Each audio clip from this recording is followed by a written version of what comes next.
ভাই সামনে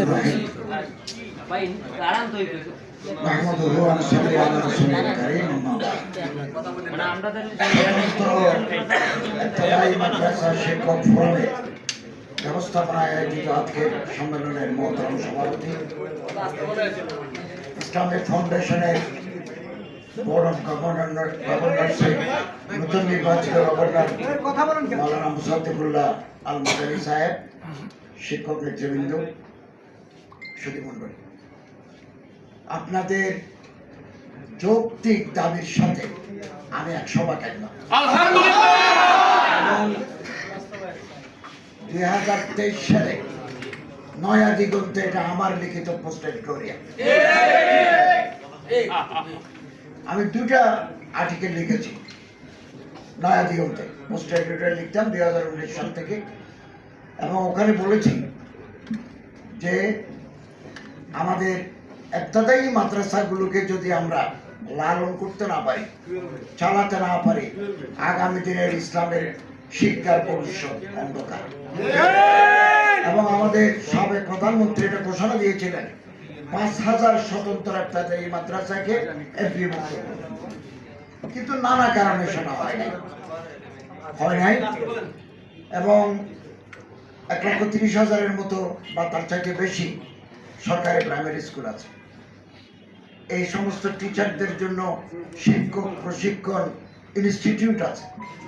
ইবতদায়ী মাদ্রাসার জন্য কোন শিক্ষক প্রশিক্ষণ ইনস্টিটিউট নাই, এটা বৈষম্য। তো আমার সাথে ইবতদায়ী শিক্ষক ফোরামের শিক্ষক নেতৃবৃন্দ দেখা করেছেন। এখানে একজন লিখেছেন যে আপনার সাথে দেখা করতে চেয়েও পারে নাই। আমি ওনাদেরকে অনুরোধ করেছি, এটা আমার মন্ত্রণালয়ের অধীনে নয়, এটা এডুকেশন মিনিস্ট্রির অধীনে। আপনারা শিক্ষা উপদেষ্টার কাছে রিপ্রেজেন্টেশন দেন, সেমিনার করেন। আজকে সেমিনারটা অত্যন্ত গুরুত্বপূর্ণ। সেমিনার করেন, সিম্পোজিয়াম করেন, মত বিনিময় করেন, এবং শিক্ষা উপদেষ্টার সাথে আপনারা সাক্ষাৎ করেন, যৌক্তিকতা ওনারা বুঝান। আমি ভিতর থেকে আপনাদের সাপোর্ট দিয়ে যাব, শুধু সাপোর্ট নয়, কাগজপত্র আমার হাতে আগেও আছে, এখনো কিছু নিলাম। আমি শিক্ষা উপদেষ্টাকে একটা ডিউ লেটার দেব to execute the demand at his earliest convenience। যত তাড়াতাড়ি সম্ভব তিনি এটাকে বিবেচনায় নিয়ে কার্যকর করার ব্যবস্থা করবেন। হয়তো একসাথে সবকিছু করতে পারবেন না, কিন্তু আমরা তো সূচনা করিয়ে দিয়ে যেতে পারি। এবং এই দেশে বৃহত্তর জনগোষ্ঠী প্রিডমিনেন্টলি আর মুসলিমস, এখানে সিগনিফিকেন্টলি হিন্দুস, বুদ্ধিস্ট, খ্রিস্টানস, তারপরে নৃতাত্ত্বিক গোষ্ঠীর লোকেরা আছে, কিন্তু বৃহত্তর জনগোষ্ঠী হচ্ছে মুসলমান। অতএব ওনাদের দাবি, ওনাদের শিক্ষা চেতনা আমাদের অবশ্যই বিবেচনায় আনতে হবে। এবং আমি আপনাদের একথাও আশ্বাস দিতে চাই, শিক্ষামন্ত্রী মহোদয় ঢাকা বিশ্ববিদ্যালয়ের একজন প্রবীণ শিক্ষক, নতুন যখন কারিকুলাম তৈরি হয়, আমি স্যারকে বলেছি, স্যার আগের সিলেবাস দিয়ে চলবে না, এবং মূল্যবোধ যাতে শিক্ষা ব্যবস্থায় রক্ষিত হয়। তিনি আমার হেসে বললেন যে এগুলো থাকবে না। এখন ওই বইয়ের ভিতরে ছাত্রদের মাথায় টুপি লাগা দিছি, তো আমি বলছি এলজিবিটি, বলে এগুলো থাকবে না। তো মোটামুটি সবগুলো তো আর খুব তাড়াতাড়ি সম্ভব হবে না, বই এখন ছাপতে চলে গেছে। 2012 সালকে সামনে রেখে শিক্ষা বিন্যাস করা হয়েছে।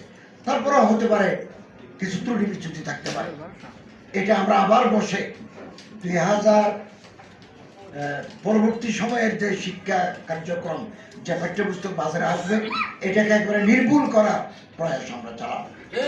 এবং জুলাই বিপ্লব, ছাত্র জনতার যে অভ্যুত্থান, এটারও সিলেবাসের ভিতরে অন্তর্ভুক্ত করার শিক্ষা উপদেষ্টা ঘোষণা দিয়েছেন যে এগুলো শিক্ষার ভিতরে থাকবে। আমরা চাই আমাদের পাঠ্যক্রমের ভিতরে আমাদের ঐতিহ্য, আমাদের ঈমান, আমাদের আকীদা, রাসূল করিম সাল্লাল্লাহু আলাইহি ওয়াসাল্লামের সুন্নাত, কোরআনের আদর্শ আমরা যাতে শিক্ষার ভিতরে আমাদের ছেলেরা পায়। এই ব্যবস্থা না থাকলে একটা শিক্ষা ব্যবস্থা অসম্পূর্ণ থেকে যায়। আমি তো কথাও বলি, সনাতন ধর্মের অনুসারীরা তার ধর্ম শিখুক, বেদ উপনিষদ রামায়ণ মহাভারত শিখুক, শিক্ষার মাধ্যমে আমাদের কোনো আপত্তি নাই, এটা আমরা চাই। বুদ্ধিস্ট যারা স্টুডেন্ট তারা ত্রিপিটক গৌতম বুদ্ধের আদর্শ শিখুক, যারা খ্রিস্টিয়ান স্টুডেন্ট তারা জেসাস খ্রাইস্টের ঈসা আলাইহিস ইসলামের আদর্শ, ওনার জীবনী ওনারা শিখুক। মুসলমানদেরকেও তার ধর্ম, তার রসুল, আকীদা, আখিরাত এগুলো সম্পর্কে শেখার অধিকার থাকতে হবে। আমাদের যে বিগত সরকারগুলো গেছে আমরা বারবার দেখেছি ইসলামী শিক্ষাকে সংকুচিত করার একটা চক্রান্ত চলেছে।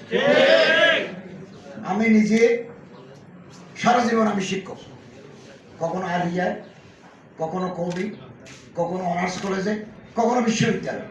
I have spent my whole life in education.